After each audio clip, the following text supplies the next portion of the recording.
Lubog po ba kayo sa utang at hindi nyo malaman kung paano nyo ito babayaran?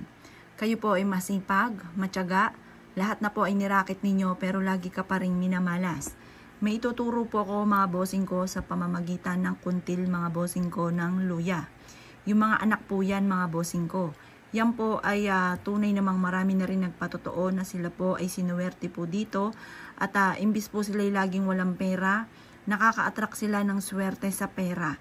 Yung bang tipo na wala sa kanyang isipan na gawin ang mga bagay, tapos nagagawa niya yung mga bagay, yung pala'y kaya niya ito nagawa, ay dito pala'y magkakaroon siya ng maraming pera at makakabayad sa kanyang mga pagkakautang. Ngayon po mga bossing ko, kung ikaw ay may alinlangan sa mga gantong mga pamamaraan, huwag ka munang gagawa ng ganito. Baka ikaw ay maiamutlaang at ikaw ay kaampo ninyo, ay hindi ka naman po nagkakaroon ng pera o hindi ka sinuswerte. Tiyaga-tiyaga lamang. Pag ikay gumawa ng ganito, kailangan lalo mo sisipagan, tiyaga-tiyaga. Mga boss, ngayon po mga bossing ko, wala pong nakukuha sa isang madalian. Mapapansin mo na lang ang mga bagay na ninanais ninyo ay unti-unti nyo nakakamtan at nakakabayad ka sa mga pagkakautang. Basta positive ka lamang habang ginagawa nyo po ito.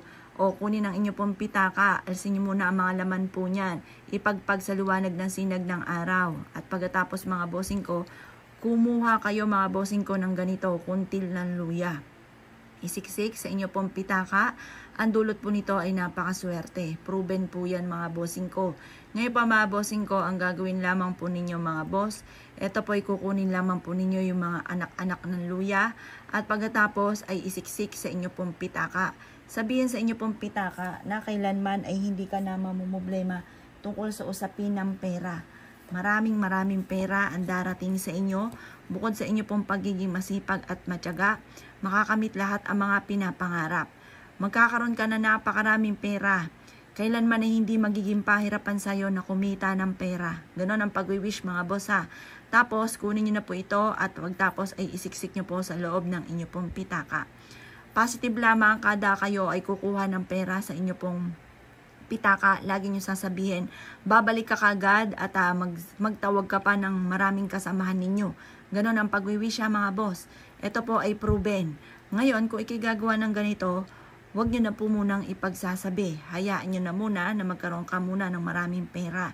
I-share nyo na lang ang ating video para malaman po nila at marami rin po makagawa ng ganito.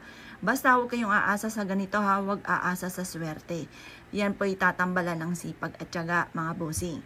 Kung ikaw ay naniniwala at nais nyo po itong gawin, huwag ka na magpatumpik-tumpik pa, gawin nyo na po ito sa umaga lamang. Ibilad sa sinag ng araw, ito pong wallet po ninyo hanggang alas 8 ng umaga. At pagtapos ilagay ang mga laman ng wallet at paulit-ulit na sabihin ang mga magagandang salitain na kailanman na hindi ka na mauubusan ng pera. Ganun po mga bossing. Kaya kung kinaniwala at nais nyo po itong gawin, ay siya mga boss, good luck po sa inyo po lahat.